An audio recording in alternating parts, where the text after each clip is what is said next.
The next religion we're going to discuss in reference to Indian art is Buddhism, one of my favorites to discuss. And the reason why is I think there's just so many interesting things to talk about here, from the Buddhist story to the principles of Buddhism, to the types of Buddhism. So we're going to move through all these main points and talk about the background of Buddhism, because once again, I think you can't really understand Buddhist art without understanding the Buddha story and the beliefs behind his vision of Buddhism. So one of the first things I always like to tell you about is the use of names within Buddhism, because the Buddha is called different things at different points in his life. His given name was Siddhartha Gautama. Gautama was his clan, Siddhartha was his given name, and Siddhartha was he who attained his goals. We'll talk a little bit about his parents and their story and how they had very high expectations for Siddhartha. So his name translates to the idea of he who has attained his goals. And again, this is his family name before he becomes the Buddha. He's also called the Shakyamuni, or the sage or the lion of the Shakya clan. So this is another name that you often see used in reference to his wisdom, but also referencing his clan, his people. And then finally, of course, Buddha, one who is awake. So Buddha is used to discuss him once he's become enlightened, and he is awake in a sense. So again, just some information about the names that you'll hear me say and how they relate to the different parts of the chronology of the Buddha. So what is Buddha's story? Buddha's story, of course, begins with his birth and his mother, Maya. Now remember, Maya meant, unreality. It means, illusion. So I always think that his mother's name has import within the story, that, he's going to be someone that breaks through the illusion of unreality and show us that none of this is real, right? When Maya gets pregnant, she actually has this vision of an elephant piercing her stomach with its tusk. So she has this vision where an elephant pierces her stomach with its tusk. It's sort of phallic if you go there, I guess. And elephants were considered really sacred animals in India. So this idea of impregnation, in this vision that she has. So she has this vision of, her pregnancy. And then when she's pregnant and getting close to her due date, she's actually traveling and she goes into labor, and it's said that she has the Buddha in the sacred grove of trees and flowers. So if you look to the right and look at the image, it's of what we call a Yakshi, or a fertility goddess, but it references, we believe, the Buddha's birth story, his mother Maya in this grove of trees holding onto a tree. It's said that she gave birth to him standing up, and that, when he's born, he basically stood upright and walked in the four cardinal directions: north, south, east, and west. Those are the four cardinal directions. And under his feet, lotuses bloomed. And I'm telling you this story because it's going to be impactful to the art that you see. So the idea of the four cardinal directions, you'll see that in some of the pieces, and lotus flowers, you'll absolutely see those in some of the pieces as well. So just like within other art forms, right, there's a lot of symbolism. Buddhism is known for its symbolism in art as well. So again, she's traveling, and I always relate the traveling part of her story to, if you think about Christ's birth, there's a lot of what we call comparative religious overlays between religious stories across the spectrum of religions. So she's traveling, she has him in this sacred grove. And his family was very important. He was Nepalese, or from Nepal, so he actually wasn't Indian proper. He was from the north of India and from Nepal. And his father was like a king, he was a ruler. And so he lived in a very wealthy family. He lived in a very wealthy situation.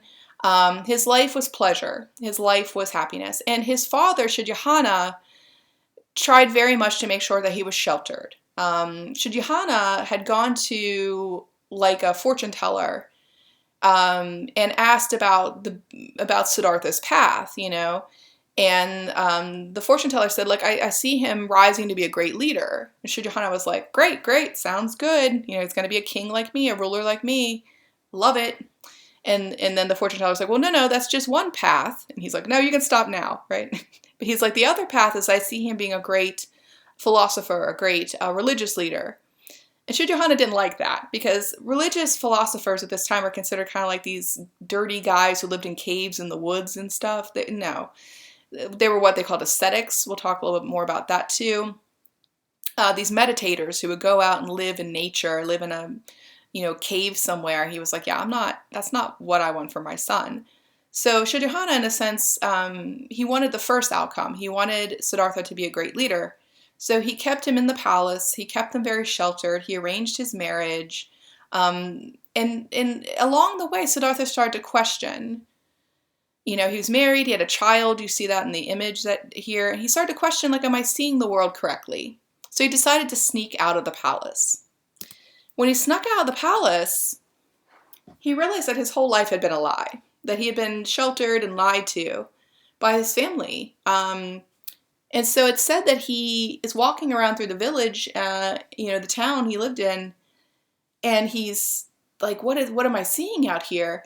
And it said that he got a guide, basically. A guy saw him and was like, you look lost. Do you want me to help you out? And as they were walking, the Buddha saw a sick person. So Siddhartha saw a sick person, and he said to his guide, like, well, what is that? And he said, what's a sick person? You've never seen a sick person? And then they walked a little further, and they saw an old person. And again, Siddhartha had never seen an old person and was shocked by this. And then finally they saw a funeral, a dead person. And Siddhartha had realized that his family had cloistered him and lied to him, and that there was so much more out here in the world that he didn't understand. Suffering, agony, pain, and finally death. And he was like, I can't go back to live in the palace anymore. I have to find the truth. I have to understand the truth. If there's sickness and death and old age, I just, obviously I've been led astray. And so what he did basically is decide to use meditation as his path to enlightenment, his path to nirvana. Buddhists do call it nirvana, as I mentioned. Hindus call it moksha. But both mean enlightenment, essentially. And Siddhartha says, I'm not going back to the palace. He leaves his family. He leaves his wife and child. And at first he starves himself. But then he realizes that's not the way either. And so he begins to preach the middle path. He says, you can't have too much pleasure, but you can't have too much denial, right? And then he decides to meditate under what we call the Bodhi tree in the park at Bodh Gaya.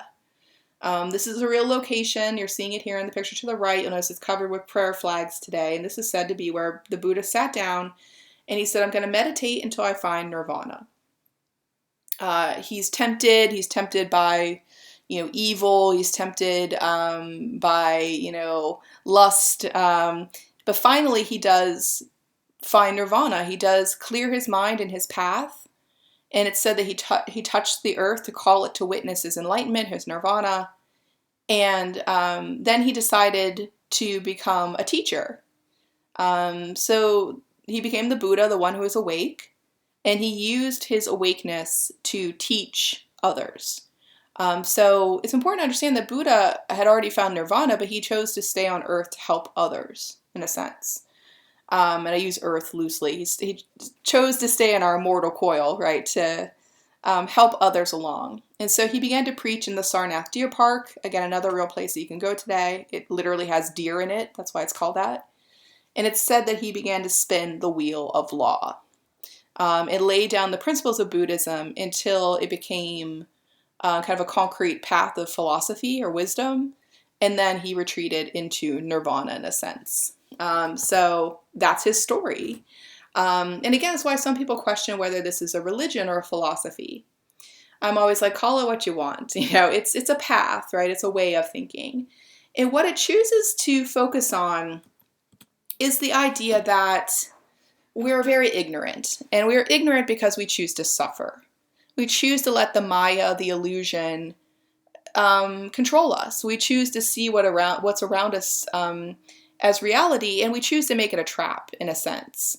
Buddhism says that the more you can be self-reflective and mindful, the further you can get away from ignorance and suffering.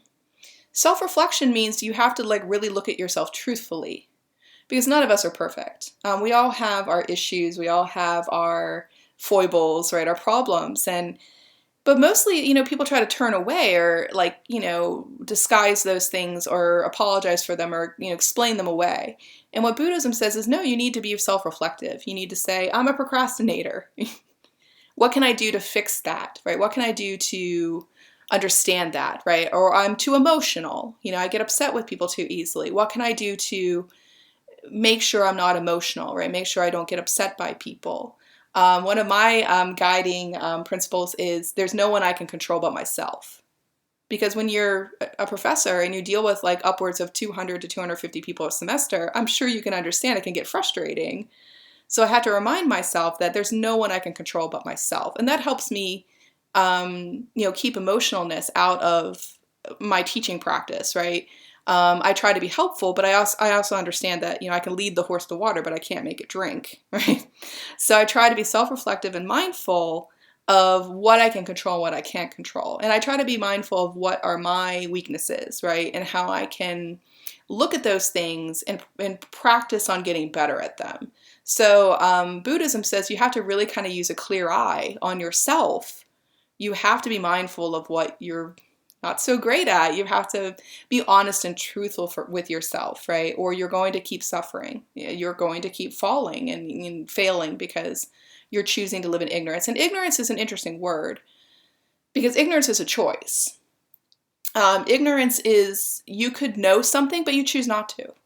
You're like, I could know this thing. I could become more knowledgeable and intelligent, but I choose not to know that thing. I don't want to know that thing. It's an ignorant blindness. It's a choice. So ignorance is a very specific type of negative behavior, I would say. And Buddhists also say that we kind of tie ourselves to suffering because we get attached to material things. Because if this is all just illusion, then what do material things matter, right? So they say, getting tied to material goods also makes you suffer, also makes you have pain. And Buddhism, they preach, existence is impermanence. Existence is not reality. And the more that you want things to stay the same, the more they will change. And so Buddhists say if you really want to become balanced in your life, you have to realize that everything changes all the time. And that you can't have anything be permanent. Once you become, I guess we would say, stable in impermanence, then you can flourish because things change and you just are like, okay. I'm very steeped in Buddhist practice. My husband's actually a practicing Buddhist meditator, I guess we would say. So I think a lot about this. And during COVID, for instance, for me, I've not really been very upset because I think of the world as always in flux.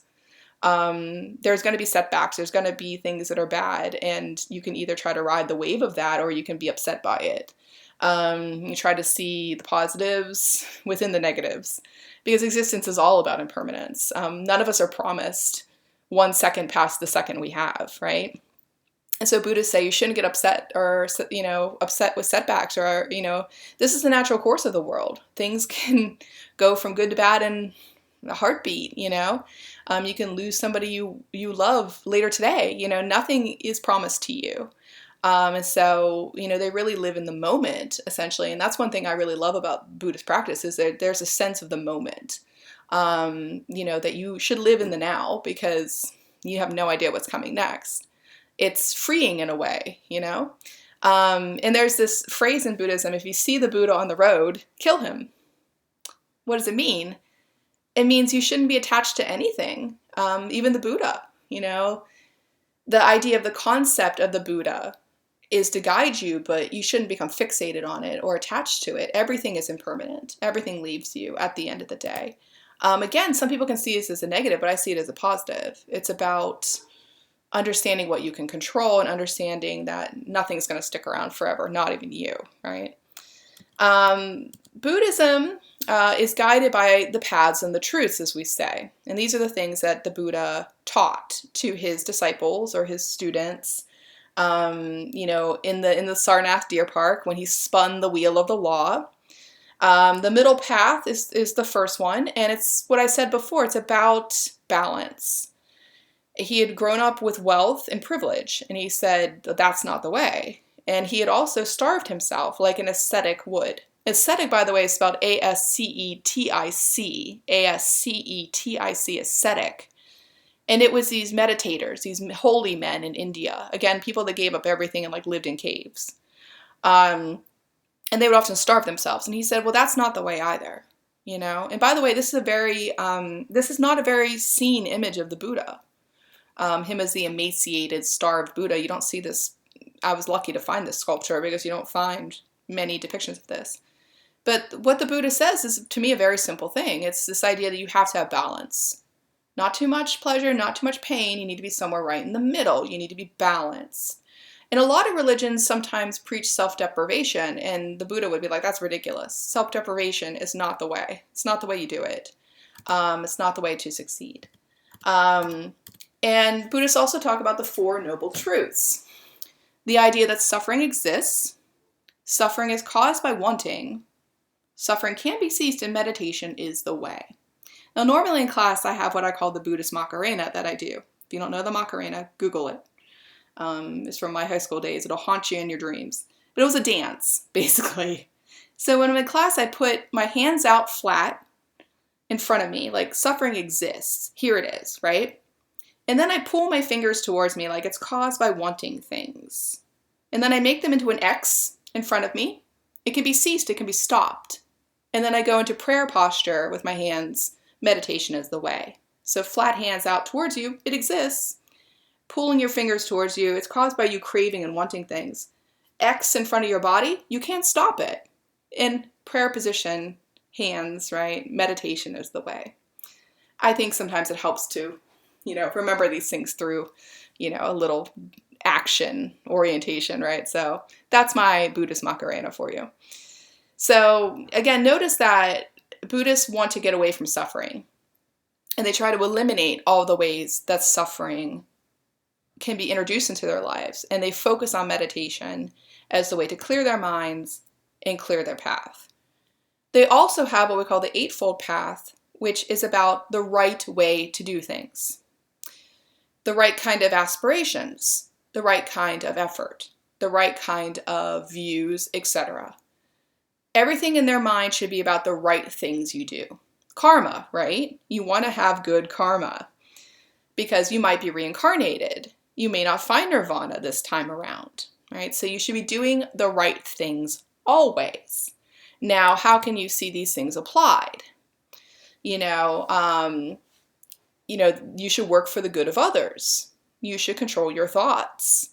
You should respect life, right? You should know the truth and speak the truth. So the Eightfold Path is very much about using the rightness of your action. And it can often be the harder way to go about something, but it's the better way to go about it, Buddhists say. This idea that you are doing the right thing. It may not be the easy thing, but you're doing the right thing. And because of that, you'll get closer to eliminating ignorance. You'll be closer to eliminating your suffering and closer to finding your path to nirvana. This is just another chart that I often use in class that, again, speaks to certain beliefs. I like the 3 marks of all reality. That's painful, it's fleeting, and it's selfless. Right, yeah. The 3 pillars, right? Wisdom, morality, meditation. And again, just some things that help Buddhists guide themselves to understand what's important to them. Buddhism was considered very revolutionary, that it broke from a lot of what Hindus used as far as guiding principles. For instance, they rejected the caste system, and they were blind to gender. The story was that an aunt of Buddha's came to him and said, well, can I be a Buddhist?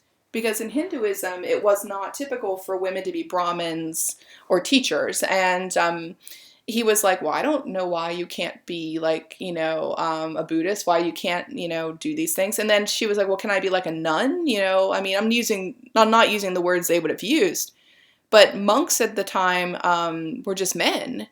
And he was like, well, I don't know why you can't be a nun. So it was one of the first first religions to be really blind to gender, in a very revolutionary way. To give you an example of a contrast, Christian monks came first, and then about 300, 400 years later, you have female nuns.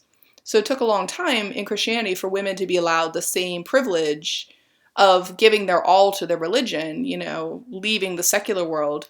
So again, for Buddhism to do this, like while Buddha was still alive, was considered kind of a big deal. And the two types of Buddhism that we often talk about are the Theravada, which was the first, and then Mahayana, which was the next one. And then, of course, you have other types as well, but we're not going to get too deep into those. Like you have like Vajrayana, which is the typical Tibetan version, the Diamond Path. But again, these are the two main types that you see. The difference is Theravadins mainly went into monasteries, so it was a much more dedicated practice where you really left the secular world or the practice of everyday life. And Mahayana is the more typical one that most Buddhists practice today, where you don't have to go into monastery. You're just living your life out in the world. So Mahayana is the one you really see leave India, go into Asia, and then travel around the world. And it's the much more typical type that you see.